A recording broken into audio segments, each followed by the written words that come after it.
Hello, मैं Manoj Kumar government college Kota के assistant professor के पद पर कार्यरत हूँ। आपको जो आपका टॉपिक चल रहा था sp3d संकरण चल रहा था, तो मैंने उसी को डायरेक्ट निकाला है। नेक्स्ट हमको बिल्कुल कंटिन्यू स्टार्ट करना है कि देखिए हम जो कर रहे थे sp3d संकरण, हम जो कर रहे थे इसकी संरचना की हम बात कर रहे थे कि इसमें क्या है कि इस संकरण को हम जो नाम देते हैं त्रिकोणीय द्विपिरामिडीय बोलते हैं। Trigonal bipyramidal, trigonal bipyramidal.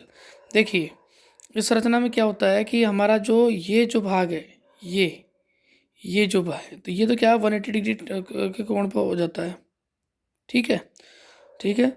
दूसरी बात क्या है कि ये जो तीनों हैं, ये जो है, ये जो से क्लोरीन क्लोरीन क्लोरीन की अगर बात करते हैं तो ये क्या है, आपस में एक प्लेन में स्थित है, प्लेन में स्थित है। परंतु इसकी अगर बात करते हैं, इसकी और इसकी बात करते हैं, तो ध्यान से देखिए ये तो है ऊर्ध्वाधर और ये जो है हमारा, ये क्या क्षैतिज है। परंतु इसके बीच में जो कोण आएगा वो क्या आएगा, हमेशा 90 डिग्री आएगा। अर्थात इससे डायरेक्टली क्या है, वो इससे डायरेक्टली क्या है, ऊर्ध्वाधर है। मतलब इसके अंदर और इसमें जो सेम है चीज़, वो क्या है, ये और ये ध्यान रखें, 90 डिग्री का कोण।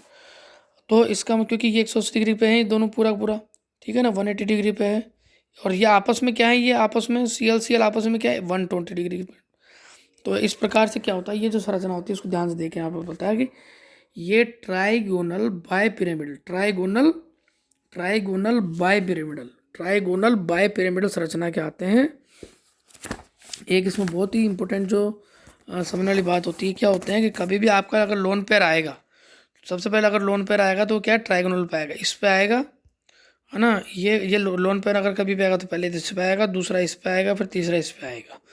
इन दोनों ऊर्ध्वाधर पर सबसे लास्ट में, 1 2 3, तीन लोन पेयर आने की कंडीशन भी इन तीनों पर रहेगी। अर्थात जो लॉन्गिट्यूडनल अपना ये है, ये इस पर कभी भी नहीं आएगा। ठीक है। अर्थात लेकिन बाकी इसके बाद में sp3d2 हो गए, sp3d3 हो गया, तो इन सब में क्या आएगा, सबसे पहले किस में आएगा, सबसे पहले इन पर आएगा, सबसे पहले यहाँ पर आएगा, यहाँ पर आएगा। ठीक है, तो ये थोड़ा सा ध्यान रखें बात का। अब हम नेक्स्ट चलते हैं, तो हम देखते हैं कि इसके अंदर हमने क्या किया था, 5 हमारे जो बनाए थे हमने, 5D कक्षा बनाने के बाद देखिए,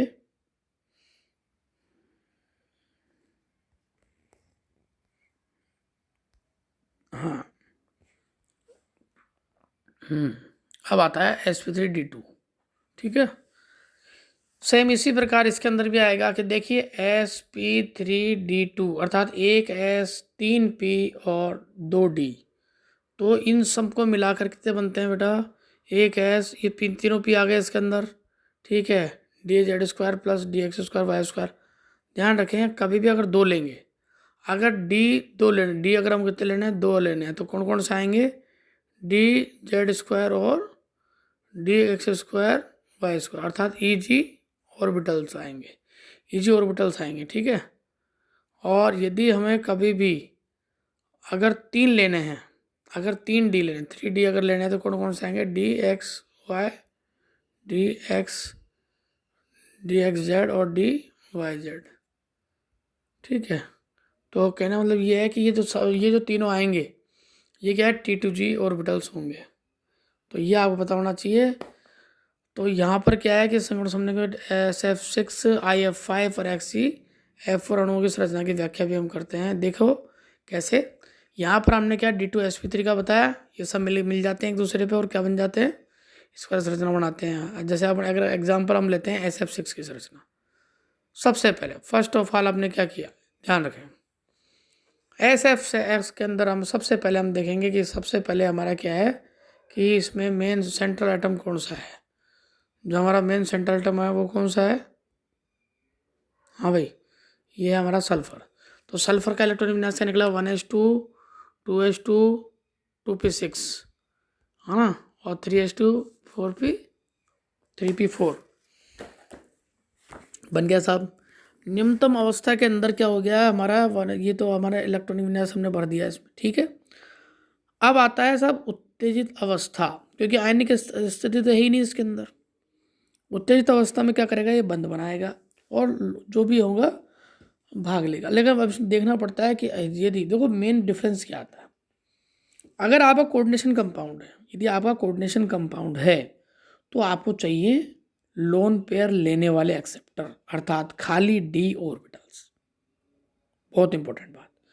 परंतु यदि आपका नॉर्मल कंडीशन में है, नॉर्मल आपके जो है ये जो आपके जो रेगुलर ज्योमेट्री वाली जो कंडीशंस आती हैं, अगर ये कंडीशन आती है तो आपको क्या लेना है, इसके अंदर अल्प भरे, भरे भी ले सकते हैं, भरे लेने हैं, चाहे वो सिंगल इलेक्ट्रॉन के हो चाहे डबल इलेक्ट्रॉन के हो। ठीक है, जैसे यहाँ पे SF6 के अंदर क्या है कि आपकी कोई कंडीशन नहीं है ऐसी कि आप क्या इसमें खाली ऑर्बिटल्स लो, तो इस कंडीशन में आपको क्या होना होता है कि आपको इसमें भरे लेने पड़ते हैं। परंतु कितने लेने पड़ते हैं, ये संख्या फिक्स है, वो कितने लेने पड़ेंगे, जितने आपको बंद बनाने हैं। जैसे यहाँ पे 6 बंद बनाने तो 6 लेने पड़ेंगे। तो 1 तो आप एक उत्तेजित अवस्था में क्या हुआ, एक जो खाली थे ना, उत्तेजित अवस्था में क्या हुआ, पहली बात तो जितने भी ये जो आपके भरे हुए हैं जितने चाहिए उसके हिसाब से ये खाली होके उसमें फिल्डेड भरेंगे, डी भरेंगे।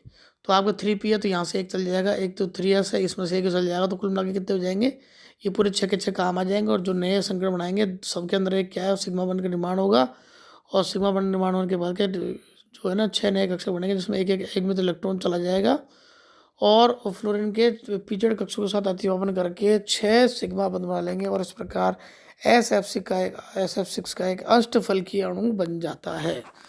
ये जो संरचना है इसकी ध्यान से देखिए, संरचना, इस संरचना में देखो ऊपर और नीचे तो क्या है आपका फ्लोरीन लग रहा है, परंतु ये सभी जो है ना चारों तरफ के जो फ्लोरीन है, ये क्या सभी इसके क्या है कि 90 डिग्री कोण पर स्थित है। ये इंपॉर्टेंट, तो इसलिए क्या है, ये हो गया ऑक्टाहेड्रल। ऑक्टाहेड्रल संरचना कैसे दिखेगी, देखो यदि इस संरचना की अगर हम बात करते हैं तो देखो यहाँ से ये प्रत्येक को यूं ऐसे करके ऐसे, फिर इसी प्रकार से एक पिरामिडल नीचे होगा। ठीक है, तो इस प्रकार क्या था, ऑक्टाहेड्रल संरचना का निर्माण होता है। ठीक है, लास्ट आती है sp3d3 IF7 के अंदर। अगर बात करते हैं, अब देखो इसके अंदर वही वाली बात है कि जो मैंने कहा था कि एक तो S हो गया, कोई बात नहीं, 3P हो गए, और D आपके कौन से हो गए, तीनों D आपके आ गए इसके अंदर। तो इसमें क्या है, T2G ऑर्बिटल्स आएंगे, ये T2G ऑर्बिटल्स है ना आपके D वाले, ये तीनों एक साथ आ जाएंगे, मिलकर क्या बनेंगे, पेंटागोनल बाइपिरामिड, पेंटागोनल बाइपिरामिड, पेंटागोनल बाइपिरामिड। बार बार बोलें आप ताकि आपको याद हो, पेंटागोनल बाइपिरामिड, पेंटागोनल बाइपिरामिडल आपकी संरचना जो है बनेगी। इसमें पेंटागोनल बाइपिरामिडल आकृति जो बनती है, जिसके बाद ही आप क्या कर पाएंगे कि इसका संकरण को लिख पाएंगे। देखो एक हो गया, 3 आपके ये हो गया, एक संकरण किसकी बात कर रहे हैं हम, 1S 3P 3D, तब जाके IF7 जो है अणु की संरचना बन पाएगी। ठीक है, तो इस प्रकार जो है ना आपका हम जो संकरण बता रहे हैं इसको ध्यान से देखें, ये हमने बताया था पहले भी, नोट्स वगैरह में बताया था आपको। ठीक है, तो आपका sp3 भी हो गया, और आपका DsP2 भी हो गया। ये देखिए PCl5 वाला संरचना मैंने बताया था, और ये आपका ये हमारा चल रहा था sp3d3। इसमें देखो ये आपकी संरचना जो बनती है कैसे बनती है, पेंटागोनल बाइपिरामिडल। ठीक है, अब आपके रेगुलर यूज़ की बात अगर करते हैं तो हम एक पर थोड़ा सा संकरण को दोबारा से कर लेते हैं, फिर VSEPR थ्योरी हम पढ़ेंगे। देखो sp3d के अंदर हमारे कौन कौन से एग्जांपल हो सकते हैं, PCl5 PF6 SpScl5 sp, ये अर्थ इसका मतलब AbF5 का मतलब होता है अगर एक तो हमारा सेंट्रल एटम तो और A, और बाहर के जो हमारे होते हैं दूसरे जुड़ने वाले जो होते हैं, वो हमारे जो लिगेंड जो सिग्मा बंध बनाते हैं वो मिल के क्या होते हैं B। तो PCl5, इसमें P तो क्या है, सेंट्रल आयन हो गया आपका। अब देखो सेंट्रल एटम और आउटर एटम जो होते हैं, इसमें क्या होता है कि ये जो ये सारे देखो AB4L AB3L2 AB3L2 कुल मिलाकर क्या है, ये सब के सब क्या है आपके ये देखिए, है ना। अब आप देखो एक छोटी सी बात ध्यान रखो जो मैंने बताई थी कि आपको जब भी रेगुलर ज्योमेट्री की जब बात करेंगे तब sp3 की बात अगर करेंगे तो हमें हमेशा फिल्डेड भरे हुए ऑर्बिटल्स चाहिए। कितने चाहिए, जितनों की हमें आवश्यकता हो। यहाँ पे ग्राउंड स्टेट में देखो हमारे 1 2 3 4 5 ही था, एक्साइटेड स्टेट में था, एक्साइटेड स्टेट की अगर बात करते हैं देखो 1 2 3 4, यहाँ से उठ के एक आ गया 5। तो ये 5 sp3d हाइब्रिड ऑर्बिटल्स जो है ना वो चाहिए, ताकि ये पूरे 5 के 5 क्लोरीन को के साथ ये बंध बना सके। और क्या होएगा, बंध बनाने के बाद में हमारे को ये बता सके कि हमारे 5 और ये जो है बंध तैयार हो गए, इसका नाम है SpCl5 कंप्लीट तैयार हो गया। अब आता है SF4। ये मोस्ट इम्पोर्टेंट एग्जाम्पल है, क्योंकि इसकी ये एग्जाम में जरूर पूछा जाता है। SF4 है ना, सल्फर टेट्राफ्लोराइड। ये देखो, मैं सबसे पहले तो इन ग्राउंड स्टेट की बात करते हैं। ग्राउंड स्टेट में क्या होता है, ये दो मर जाते हैं इसके अंदर, इसमें ये 3 आ जाते। ये देखिए 1s2 2s2 2p6, ये तो वही सिंपल सल्फर वाला जो मामला है। तो ये पी के एस के अंदर तो क्या है, 2 भर गए, और ये 1 2 3 4, ये चारों इसमें भर गए। अब एक्साइटेड स्टेट में क्या होता है, हमें कितने चाहिए, 4 चाहिए। तो 1 2 3 और 4, एक एक्साइटेड स्टेट में आ जाएगा यहाँ पर, है ना। ये देखो, ये यहाँ से उठ के यहाँ चले गया। यहाँ जाने के बाद में क्या होगा, ये क्योंकि आवश्यकता है हमको 4 की है, जब हमको आवश्यकता 4 की, तो इसको काय को उठाएंगे, इसको छेड़ेंगे नहीं हम, ठीक है। तो sp3d हाइब्रिड ऑर्बिटल प्राप्त हो गया हमें 4। अब ठीक है, सब बन गए। इसमें देखो हमने ये डबल वाला भी शामिल कर रखा है ना। आप ऐसे कंफ्यूज मत हो कि खाली सिंगल सिंगल ही होता है, ऐसा नहीं। जितने हमको, जितने की जरूरत, कितने हमको जरूरत है, हमको ज़रूरत है 1 2 3 4 5। 5 की पूरी ज़रूरत क्यों है, क्योंकि ये तो होगा लोन पेयर वाला, ठीक है। और ये 4 फ्लोरीन के लिए, फ्लोराइड के लिए वो 4 की ज़रूरत है, ठीक है। अब इसमें देखो,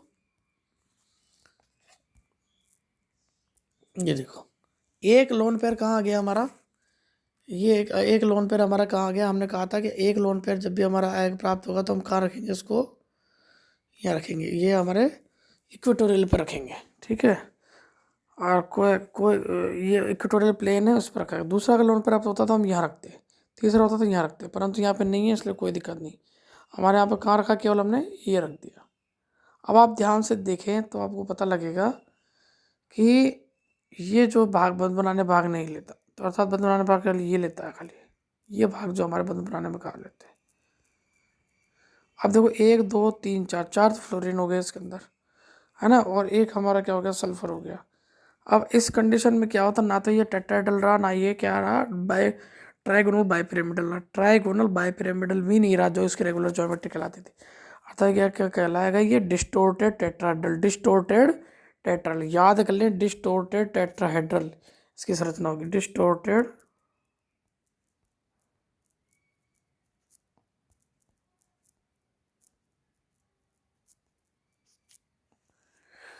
मतलब ये डिस्टोर्ट विकृत विकृत चतुष्फलकीय है ना, विकृत चतुष्फलकीय इसका नाम रहेगा, है ना। ये संरचना आपके हमेशा पूछी जाती है, बहुत बार एग्जाम में पूछेगी, SF4, ठीक है। तो ये मोस्ट इम्पोर्टेंट है, ठीक है, याद रखें इसको। अब आपके लेते हैं कौन संरचना आती है, XeF2। XeF2 के अंदर ध्यान रखें, सबसे पहले Xe की बात करें तो Xe के अंदर कितना होता है, Xe का आप वो ले सब इलेक्ट्रॉन विन्यास ले, XeF2। तो Xe का आप अगर इलेक्ट्रॉनिक विन्यास लेंगे तो आपको ध्यान होना चाहिए Xe,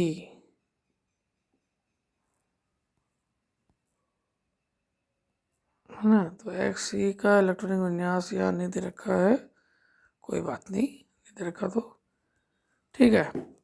आप देखो, ये सबसे पहले तो आपका आता है हीलियम, फिर नियॉन, ठीक है ना, फिर आर्गन, और आर्गन के बाद है क्रिप्टॉन, फिर उसके बाद आता है Xe। तो आपको जो ये जो आपका Xe की बात करते हैं, ये क्या आपके अग्रिय गैस है।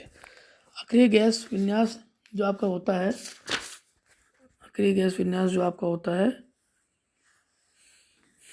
Xe,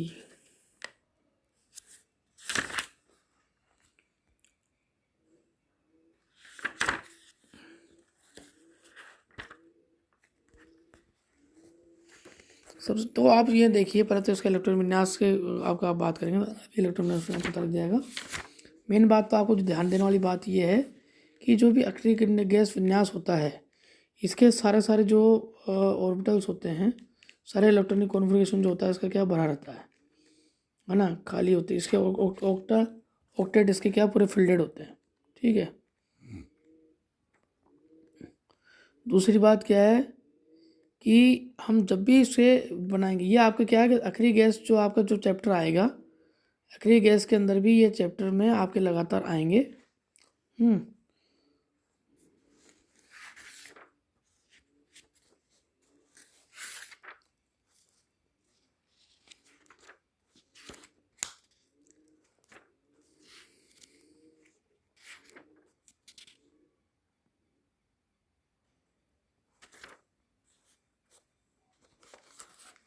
देखिए मैं आपको पूरा क्लियर बता देता हूँ कि सबसे पहले आपका नियोन जब आता है तो उसका 10 आपका जो होता है परमाणु क्रमांक होता है, आर्गन का 18 होता है। ये आप संरचना कैसे होती है इधर देख लीजिए। सबसे पहले आपका नियोन होता है, ये आपका 10। आर्गन जो आपका होता है वो आपका होता है 18। ठीक है, क्रिप्टॉन आगे की बात करते हैं तो आपका होता है 36, याद कर लें। एक्सी जिनोन की अगर बात करते हैं 54, और रेडॉन की अगर बात करते हैं तो आपका होता है 86। तो 54, एक्सी 54, ये आप याद कर लें, ये आपको ध्यान रखना है हमेशा। अब आपका जो XeF2 की बात आती है तो इसमें इलेक्ट्रॉन विन्यास जो आपका लास्ट में आता है क्या होता है कि आपका आता है 4s2 4p6 3d10 5s2 5p6 5s2 5p6, और आपका D जो होता है वो खाली होता है 4d10 बराबर होता है। तो आप देखिए कि आपका 5D जो है खाली है, 5 5 5, और वैसे भी आपका 54 की बात करते हैं, 1 2 ये पूरा खाली है। ठीक है ना। अब आपको ये ग्राउंड स्टेट में पता लग गया। आपको एक्साइटेड स्टेट में आपको पता होना चाहिए कितने की आवश्यकता है आपको, XeF2। तो F2 का मतलब है आपका क्या, 2 की आवश्यकता है। 2 का मतलब आपको खाली 2 चाहिए, तो 1 और आपका 2, 2 यहाँ से चल जाएंगे। ठीक है, गलत, 2 क्यों नहीं जाएंगे, क्योंकि जैसे एक खाली होगा यहाँ से एक जब खाली होगा, यहाँ से अगर एक जब खाली होगा तो जो एक खाली ये भी तो बचेगा फिर, तो ये आपको खाली 2 मिल जाएंगे जिसमें एक अनपेयर्ड इलेक्ट्रॉन होंगे। ठीक है, तो एक एक एक्साइटेड में खाली एक ही इलेक्ट्रॉन जाएगा 5D के अंदर, और इस प्रकार 2 खाली हो जाएंगे। ये मिलकर क्या बनाएंगे, एक बनाएंगे sp3d, है ना, हाइब्रिडेशन बनाएंगे। वैसे देखो आप खुद भी देख सकते हैं इसमें कि एक तो S है, ये देखिए आप, ये आपका ये आपका S हो गया, ये 3p हो गया आपका, और 1D हो गया, तो sp3d आपका हो गया। अब अगर इसकी बात करते हैं, इसकी स्ट्रक्चर की अगर बात करते हैं तो ध्यान रखें, एक लोन पेयर आपका है, दूसरा लोन पेयर, तीसरा लोन पेयर। ठीक है, 3 लोन पेयर आ गए। तीनों लोन पेयर के बाद में आपका क्या रहा है कि 2 फ्लोरीन आपके, एक ऊपर और नीचे, तो कुल मिला के क्या रहा, भाग बनाने जो आपके ये लोन पेयर जो आपके किसी प्रकार के क्या नहीं करते, ये आपके बंद बनाने में जो है ना, आपके आकृति बनाने में कोई सहयोग नहीं प्राप्त होता इनका। ठीक है, इसलिए इनको आकृति बनाने में कोई भी कंक्लूड नहीं करते।